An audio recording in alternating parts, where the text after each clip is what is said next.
शुभ सकाळ सर्वांना।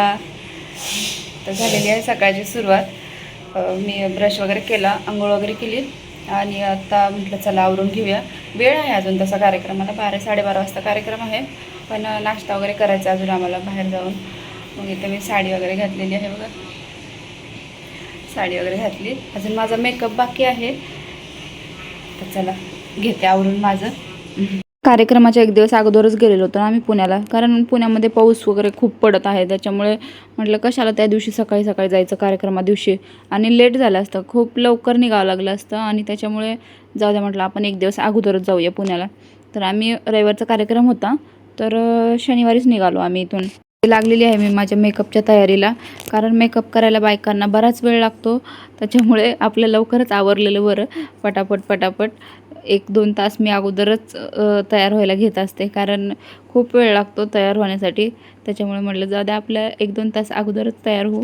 झालेली आहे तयार मी, आणि गजरे पण आणले होते, आम्ही गेलो होतो पुण्यामध्ये फिरायला, तर येताना घेऊन आलो गजरे, पण ठेवायचे कुठे हा प्रश्न होता। मग ते खाली विचारलं आम्ही हॉटेलवाल्यांना की बाबा ठेवता का एवढे आमचे गजरे, तर ठीक आहे बोलले, मग द्या बोलले। मग त्यांच्याकडे रात्रीचं ठेवून दिले गजरे फ्रीजमध्ये, आणि मग दुसऱ्या दिवशी सकाळी तर खूप छान राहिले। मला असं वाटत होतं की सुकून जातील वगैरे असं, आणि वेळेत नाही भेटत, घाईघाईमध्ये कुठे शोधायचे। मग गजरे लावायलाच मला किती वेळ लागलं, कारण ते बसतच नव्हते व्यवस्थित। हेअरस्टाईल केलेली होती ते तरी निघायची, आणि गजरे तरी निघून पडायचे, असं व्हायचं। आणि मला खूप जास्ती गजरे आवडतात, त्याच्यासाठी मला हे काही करून लावायचेच होते गजरे बघा। असे भरपूर प्रयत्न करत होते बसवायचा मी, पण व्यवस्थित असे बसतच नव्हते। गजरे बसले तर ते हेअरस्टाईल एकदम असे चिपकू होऊन जात होती।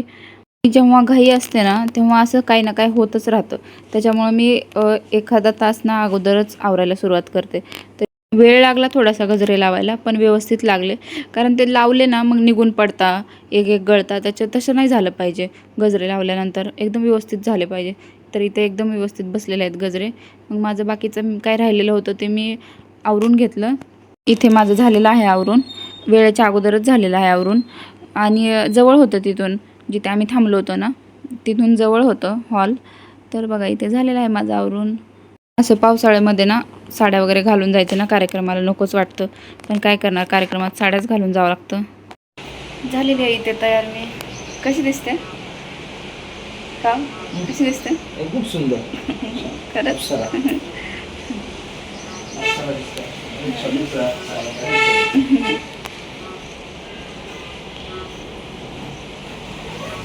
आमचा नाश्ता यायचा बाकी, अजून आम्हाला नाश्ता करायचा आहे, मग निघू आम्ही कार्यक्रमाला। आलेलो आहोत इथे कार्यक्रमाच्या ठिकाणी। इथे नाश्ता वगैरे चहा वगैरे होता सकाळी, कारण खूप दुरून नातेवाईक येणार होते ना, त्याच्यामुळे चहा नाश्ता सगळं त्यांनी सोय केलेली होती। पण आम्ही नाश्ता तर आम्ही बाहेरच केला होता, मग आल्यानंतर इथे चहा घेतला दोघांनी पण, आणि मग कार्यक्रम सुरू झाला। सुपारी फोडायचा आणि साखरपुड्याचा कार्यक्रम होता, पण अशा कार्यक्रमांना ना थोडासा वेळच लागतो, कारण वेळेत असे कार्यक्रम नाही उरकत। तर इथे आलेली आहे नवरी, छान आहे मुलगी पण।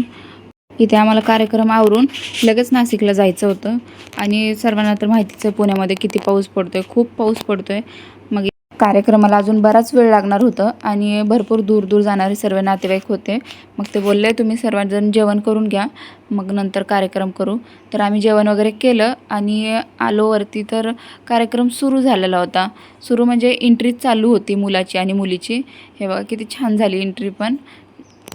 बराच वेळ झाला होता, 2-2:30 वाजले होते, कार्यक्रमाला थोडासा उशीरच झालेला होता। तर इथे झालेला आहे बघा कार्यक्रमाला सुरुवात। तर बघा इथे झाला पण कार्यक्रम छान असा। इथे कार्यक्रम पण झाला, आणि सर्वांशी भेटून पण घेतला आम्ही नातेवाईकांशी, आणि मग निघालो आम्ही, कारण इथेच बराच वेळ थांबला असतो अजून तर पुढे आम्हाला उशीर झाला असता। कसंही 5-6 तास लागतात पावसामुळे। छान झाला कार्यक्रम, मुलगी छान आहे, मुलगाही छान आहे, दोन्ही बाजूनी नातेवाईकच होते, मुलीकडचे पण नातेवाईक आहेत आणि मुलाकडचे पण नातेवाईकच आहेत। तर चला इथे सगळा कार्यक्रम आवरून आम्ही निघालेलो आहोत। पाऊस येत होता, बारीक बारीक असा पाऊस येत होता।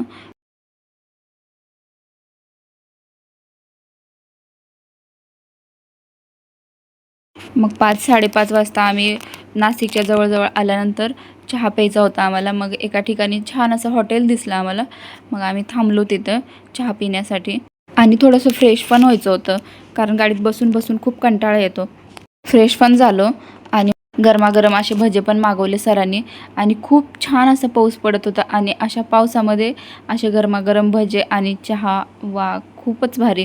तर मग इथे गरम गरम भजे खाल्ले, छान होते भजे, एकदम मस्त होते कांदा भजे. आणि मग भजे खाल्ल्यानंतर चहा पण सांगितलं त्यांना, मग चहा पण घेऊन आले.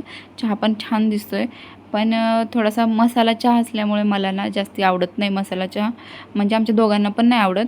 इथे भजे वगैरे खाल्ले, चहा घेतला आणि निघालो आम्ही.